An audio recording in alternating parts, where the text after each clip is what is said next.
मुअज़्ज़ज़ मोहतरम सामीन किराम, पर्दानशीन, मोमिन ख़वातीन, हर तरह की तारीफ़, तौसीफ़, बड़ाई, किब्रियाई वहदहु ला शरीक लह रब्बुल आलमीन के लिए है।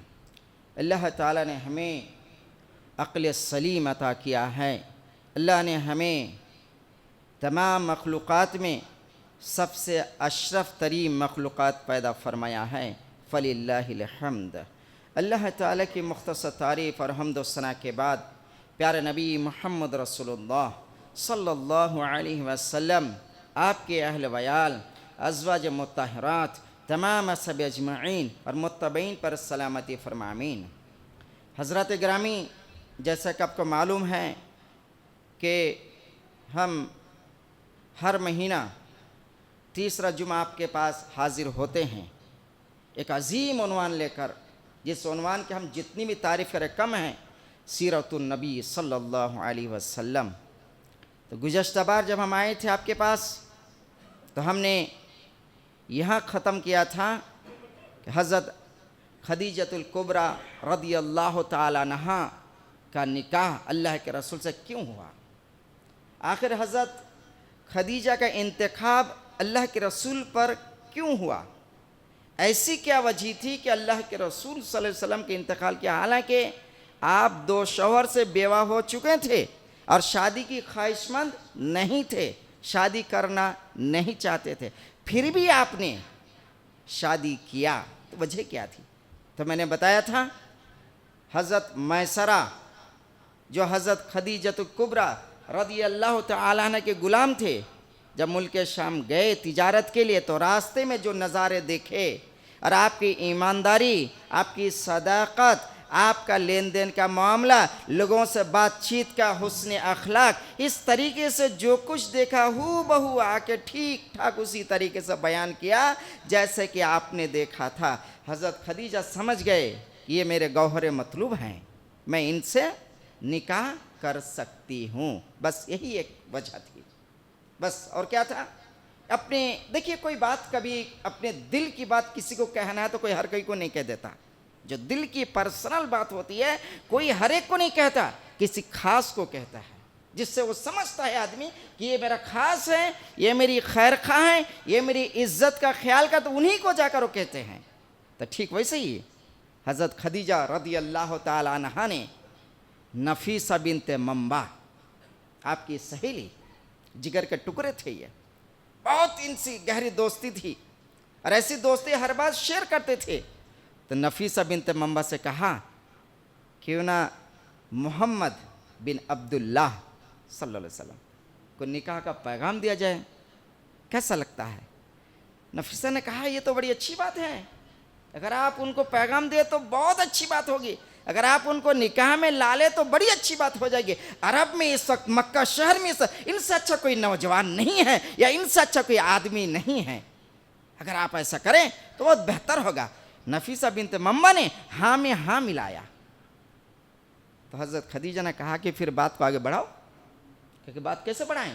कि जाओ जाकर उनसे डायरेक्ट मिलो, जाकर उनसे पूछो, सुनाओ उनको मेरी बात, वो क्या जवाब देते हैं सुनेंगे आगे। हज़रत नफीसा बिनते मम्मा सीधे अल्लाह के रसूल सल्लल्लाहु अलैहि वसल्लम के पास गए, जाकर हज़रत खदीजा का बातचीत किया। बातचीत करने का बताया कि आपसे शादी करने ख्वाहिशमंद, हालांकि इस वक्त हज़रत खदीजा उस चोटी मुकाम पर हैं कि कुरैश के बड़े बड़े सरदार आपसे शादी करना चाह रहे हैं, बहुत सारे रिश्तेदार, लेकिन सबको रिजेक्ट किए चले जा रहे हैं, सबको रिजेक्ट कर रहे हैं, लेकिन आपसे वो ख्वाहिशमंद शादी करने की, आपका क्या राय है? अल्लाह के रसूल ने कहा ठीक अच्छी बात है, मैं मेरे बड़े सरपरस्त जो हैं, मैंने अबू तालिब के सरपरस्ती में आज तक पला बढ़ा और यहाँ तक आया, मैं उनसे और मेरे जो दीगर रिश्तेदार उनसे मैं बातचीत करके आपको बताता हूँ। तो सीधा गए अल्लाह के रसूल, जाकर अपने चचाओं से बातचीत किया, बातचीत मुकम्मल हो गई, कहा ठीक है हम भी राज़ी हैं।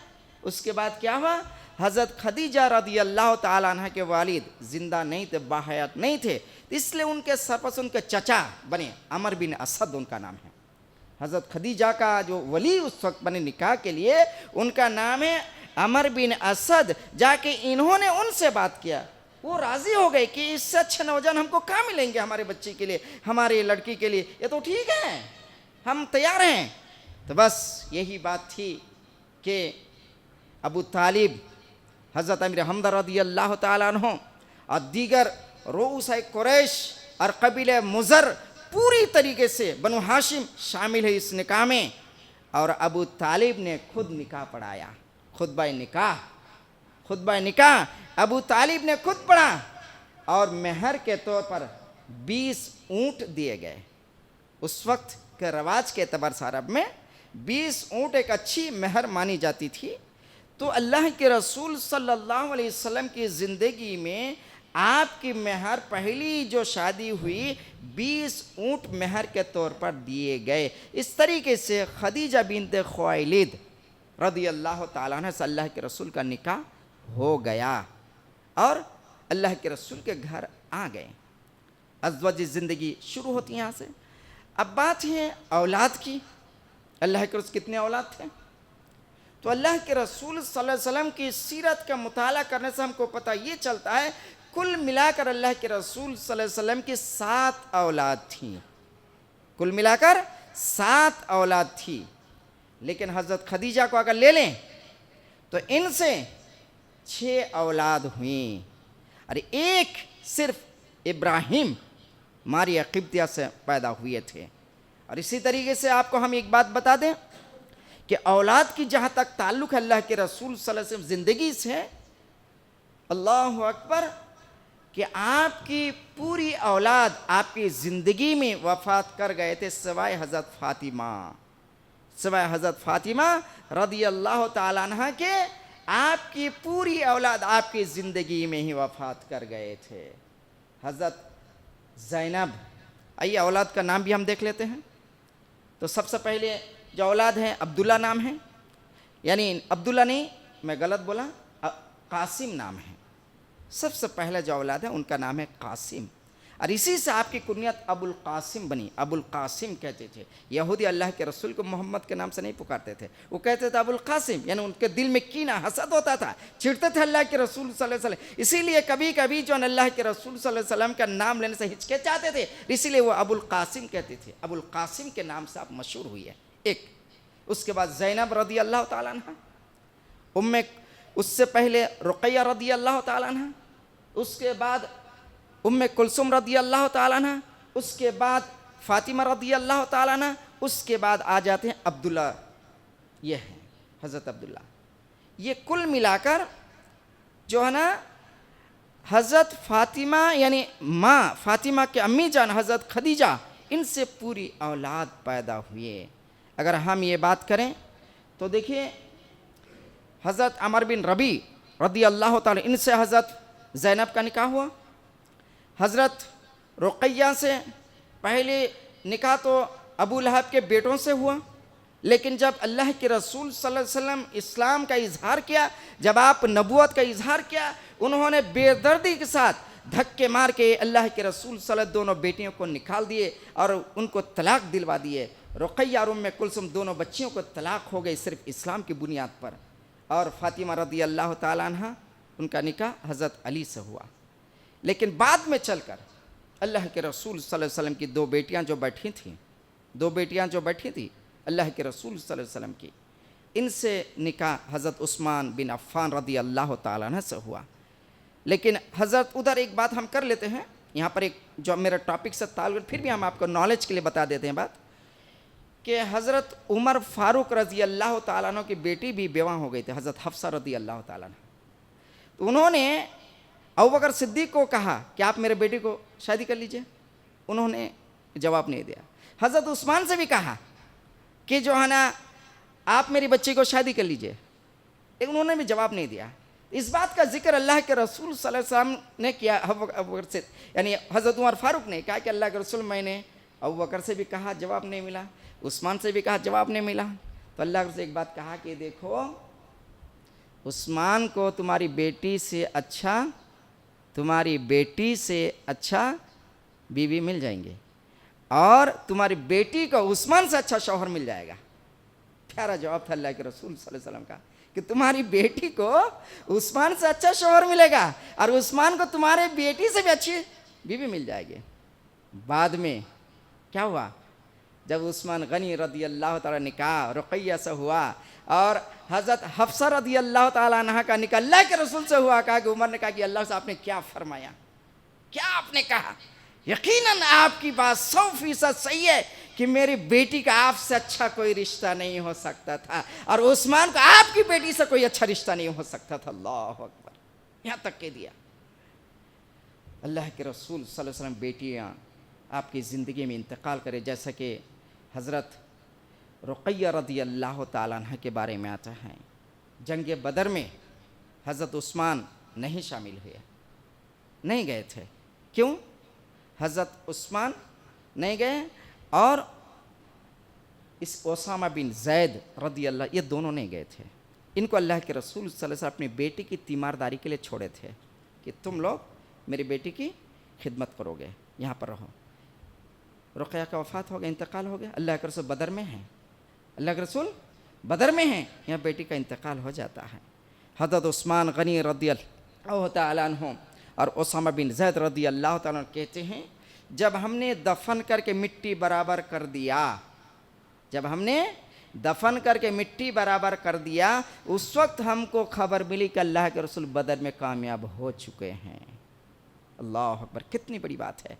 नबी की बेटी की इंतकाल होता है, नबी घर पे नहीं रहते हैं, आप मैदान जंग में होते हैं, इस्लाम के लड़ रहे होते हैं। कितनी बड़ी बात है, कितनी अजीम अल्लाह ताला ने रसूल को बताया। इसीलिए अल्लाह के रसूल क्या, व इन्नका लअला खुलुक़िन अज़ीम, नबी आपके अखलाक पर कोई भी नहीं पहुँच सकता, आपके अखलाक आलिया पर कोई भी नहीं पहुँच सकता। ये है हज़रत खदीजा रदी अल्लाह ताला अन्हा और आपकी औलाद के ताल्लुक़ से कुछ बातें। अब आगे आइए, हम कुछ बातें और करते हैं आपके सामने कि तामीर काबा अल्लाह के रसूल सल्लल्लाहु अलैहि वसल्लम ठीक 35 साल के हो गए, अभी तो शादी हुई आपकी, बच्चा हुई जैसा कि आपने बताया। ठीक, आप जब 35 साल के आ गए, जब आपकी उम्र 35 हो चुके, उस वक्त एक नया मसला खड़ा हो गया मक्का में। वो क्या था? हजर अस्वद का तनाज़ो और खाने काबा की तामीर।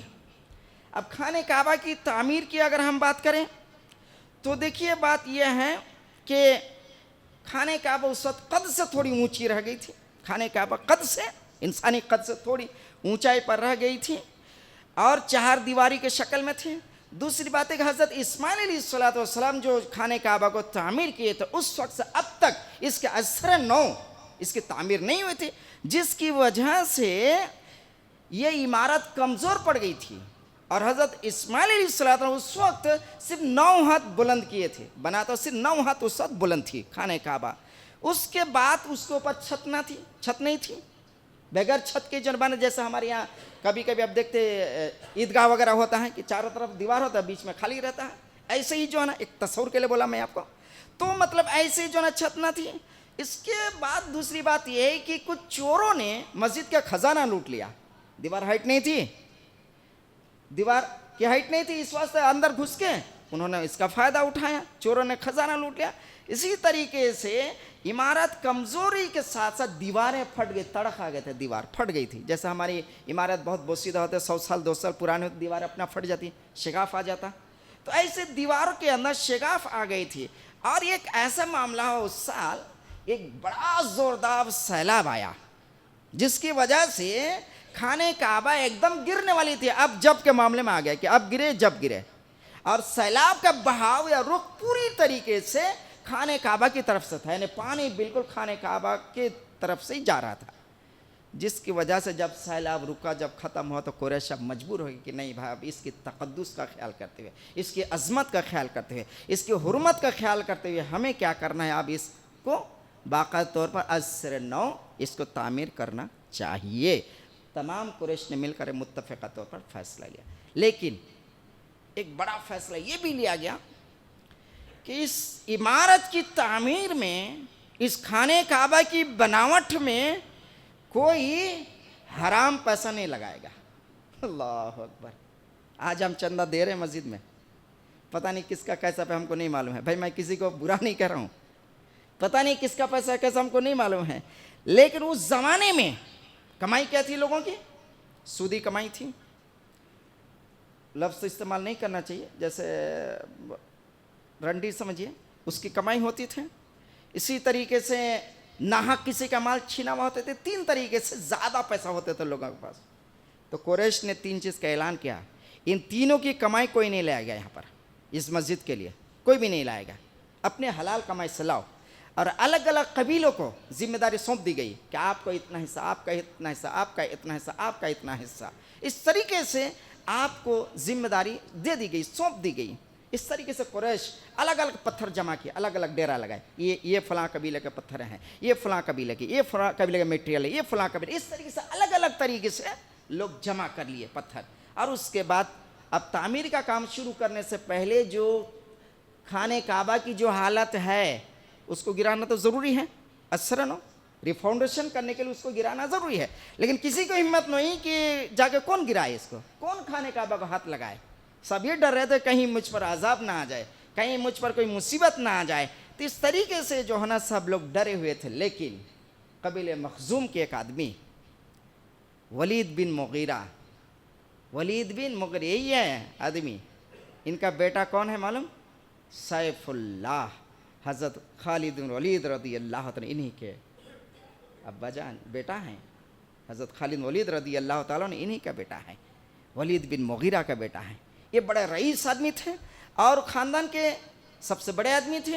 अरे कबीले कुरैश में इनका बड़ा मुकाम था, बड़ा मर्तबा था, जिसकी वजह से इन्होंने कहा कि ठीक है शुरुआत मैं करता हूँ। लेकिन वलीद बिन मुगीरा की बात आई थी, एक बात आप सुन लीजिए कि आदमी रईस होने के साथ साथ उनकी अखलाकी बिगाड़ भी थी, यानी घमंड मुतकब्बिर भी आदमी थी। ये आदमी घमंड मुतकब्बिर आदमी था। ये एक बार खाने काबा के तवाफ़ कर रहे थे, पैर में तीर लगा, जैसे हमारे कपड़े होते हैं लुंगी तहबन, हम जो भी पैंट वगैरह जो भी पहनते हैं, कपड़े में एक तीर फंसी। लेकिन उन्होंने झुककर तीर को निकालना ऐब समझा। कितना घमंड था देखो, झुककर तीर को निकालना ऐब समझा और तीर नहीं निकाला। उसी तीर के साथ ही वो तवाफ जारी रखा और तीर बार बार चुभकर पैर को जख्म बना रहा था। ये जख्म नासूर बन गई और इसी जख्म में उनका इंतकाल भी हो गया आगे चल के। ये जख्म नासूर बन गई और आगे चल के उनका इंतकाल इसी जख्म की वजह से हुआ है। अब आइए, वलीद बिन मुगीरा ने जैसे ही खाने काबा को गिराना शुरू किया, देखा लोगों ने, अरे कुछ तो नहीं हो रहा है यहाँ पर, सब मामला ठीक है, सब लोग शामिल हो गए, सब लोग शामिल हो गए और खाने काबा को बिल्कुल जो है ना क्या किए, गिरा दिए। और गिराने के बाद क्या हुआ कि जो है ना इसको अजसर नौ तामीर करना शुरू कर दिया, गिरा दिया उसके बाद। अब उसके बाद अजसर नौ की तामीर की बात करें, इत्तेफाक की बात यह है कि उस वक्त जद्दा में, जद्दा एयरपोर्ट जो देख रहे हैं वहाँ पर बंदरगाह भी बना हुआ है। तो बंदरगाह में क्या हुआ था कि एक जहाज किनारे से टकरा कर टूट गई थी। ये खबर वलीद बिन मुगीरा को हुई कि भाई जहाज वहाँ पर टूट गई है, तो फौरन लोगों को बुला कर लेकर उनके कुछ तख्ते जो होते थे उस ज़माने में खरीदे और सीधा जो है ना मक्का लाए। और इत्तेफाक की बात यह है उसी जहाज में एक रूमी मेमार था बनाने वाला, मकान मेमार जिससे हम बोलते हैं, उसका नाम बाकूम है। उसका नाम क्या है? बाकूम है उस मेमार का नाम। तो वो रूमी मेमार जो उसी जहाज में था, तो वलीद बिन मुगीरा उनको भी साथ लाए, चलो भाई हमारा भी काम कर दो। क्योंकि उस ज़माने में रूम जो है आर्ट के मामले में, नक्श नगार के मामले में, कारीगरी के मामले में दुनिया में अपना सिक्का जमा चुका था, जिसकी वजह से रूमी जैसे सुने कहा कि अरे ये तो बहुत माहिर आदमी है, चलो फिर हमारा काम कर दो। मौलाना सफ़ीर रहमान साहब ने यही बात लिखा है कि एक रूमी मेमार जिसका नाम बाकुम है, उसकी निगरानी में खाने काबा की तामीर हुई थी उस वक्त। ये जो ना बात उन्होंने भी लिखा है ये बात। और इसी तरीके से सीरतुन नबी में मौलाना नौमान शिबली साहब ने भी ये बात लिखा है। तो बहरहाल बात कहने का मतलब ये है कि वहाँ से जो है बाकायदा पर लाए, लाने के बाद अब शुरू हो गया, वलीद बिन मुगीरा ने काम बाकायदा शुरू करवा दिया। और इसके बाद जब कवायद इब्राहिमी तक ढा चुके थे, उसके बाद आज सरनाओं की तामीर अब शुरू हो गया। और इसी तरीके से अब तामीर नौ जब शुरू हो गया, बनाने का काम जब शुरू हो गया, हजर अस्वद जिस जगह पे, हजर माने पत्थर, अस्वद माने काला, काला पत्थर, ये पत्थर जिस जगह पे था उस जगह पर जब आ गए तब एक नया झगड़ा ये शुरू हो गया कि पत्थर कौन रखेगा भाई, कौन इसकी इम्तियाजी शान हासिल करेगा पत्थर को हाथ से रखने का। तो अब बस क्या था कि मामला लोगों ने अब इख्तलाफ शुरू कर दिया। ऐसी इख्तलाफें होने लगी कि लग रहा था कि अब लोग आपस में तलवारें खींच लेंगे। यहाँ तक कि उस ज़माने में एक आदत थी लोगों की कि जब किसी को मरने का अहद करना हो कि अब मैं जान दे दूंगा, तो एक कटोरी में खून जमा करके उसमें उंगलियां डुबोते थे। तो लोग समझ जाते अब ये आदमी जिंदा रहेगा, मरेगा तो मारेगा, मरेगा या तो मारेगा ये आदमी। अब इन्होंने अब मौत की कसम खा लिया, लोग समझ जाते थे। तो इस रस्म को भी बात ने अदा किया कि हजर अस्वद के लिए मैं जान तक दे दूंगा, लेकिन मैं किसी और को हाथ लगाने नहीं दूंगा। ये जो है ना शुरू किया। तो इस तरीके से बहुत प्रॉब्लम हो गया। ऐसा था कि 4-5 दिन तक ये लड़ाई चलती रही, लोगों में इख्तलाफ झगड़े होते रहे, काम रुक गया। यहाँ तक कि अबू उमैया मखजूमी, इसका नाम क्या है, अबू उमैया मखजूमी, एक तजवीज़ पेश किया उन्होंने, ऐसी तजवीज़ जिससे पूरे लोगों ने मान लिया। कहा कि देखो भाई लड़ो मत आपस में, एक काम करते सुबह सुबह जो पहले आएंगे वही हमारा हकम होगा, यानी फैसला जो कर हम मान लेंगे, वो जो कहेंगे मान लेंगे, या तो खुद रख दे पत्थर या तो और कुछ करे, उसकी मर्जी होगी, लेकिन जो पहले आएगा हम उनकी बात सुनेंगे। कहा ठीक अच्छी बात है, इस बात हम सब राजी है। सब सरदर खामोश हो गए। लेकिन सुबह हुई तो क्या हुआ, क्या देखा, अल्लाह के रसूल सल्लल्लाहु अलैहि वसल्लम को देखा।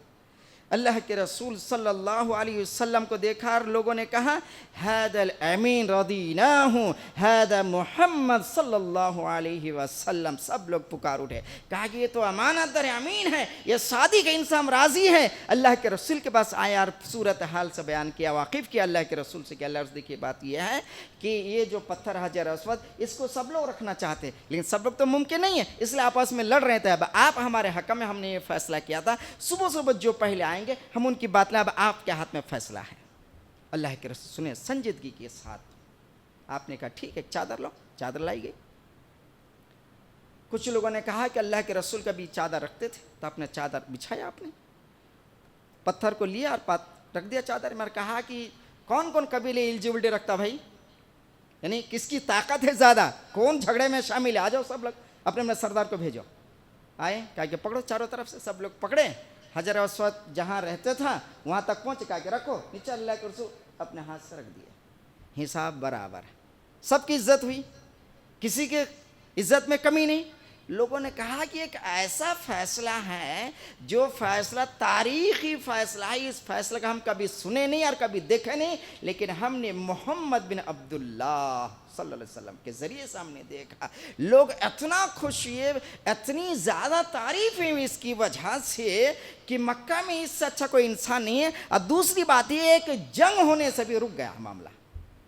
जो लोग उंगली डुबा लिए थे वो लोग भी पीछे हट गए, जो लोग तलवार लेकर तैयार थे वो भी हट गए, और जो लोग कबीले की धाक जमा रहे थे कि हम ज़्यादा हैं, हमारी तादाद जहाँ हम बार मेजॉरिटी में हैं तो माइनॉरिटी में है, माइनॉरिटी मेजॉरिटी मसला भी हल हो गया, सब खत्म, एक ही फैसले में, एक ही झटके में पूरा मामला ख़त्म हो गया। इस तरीके से जो है ना अल्लाह के रसूल सल्लल्लाहु अलैहि वसल्लम ने इस फैसले को ख़त्म कर दिया। लेकिन इस वक्त मौजूदा सूरत हाल के अतबार से एक दो बात हम आपको बताएंगे। वैसे वक्त तो होता चला जा रहा है, लेकिन फिर भी हम आपको बताएंगे कि हलाल माल कम पड़ गया उस वक्त, खाना काबा तो बना रहे थे, हलाल पैसे कम पड़ गया पैसा, जिसकी वजह से क्या शुमाल की तरफ से कुछ लंबाई कम कर दी गई और उससे तकरीबन 6 हाथ कम कर दी गई, तो एक छोटा हो गया जगह, चारों तरफ बड़े हो यार एक तरफ छोटे हो गए, तो वही हतीम या हिजर कहलाया बाद में चलकर, वहीं पर लोग आकर बैठते थे। हज़रत अमीर हमज़ा ने जो हतीम में अबू जहल को मारा था, यही वो जगह है, यही वो जगह है। अल्लाह के रसूल ने कहा था कि चाचा जान मैं इससे खुश नहीं, कहा आपने अबू जहल को मार दिया, आप कलमा पढ़ लिया तो मैं खुश हो जाता। इसी जगह पे हज़रत अमीर हमज़ा ने ईमान लाए थे, यही वो जगह है। तो उसके बाद देखिए ये 15 हाथ बुलंद हुए खाने काबा जब बनी, तो 6 सतून खड़े किए गए बीच में, अंदरूनी हिस्से में उस वक्त 6 सतून लगाए गए, चौकर शक्ल बनी ने 4 कोना बन गया उस वक्त।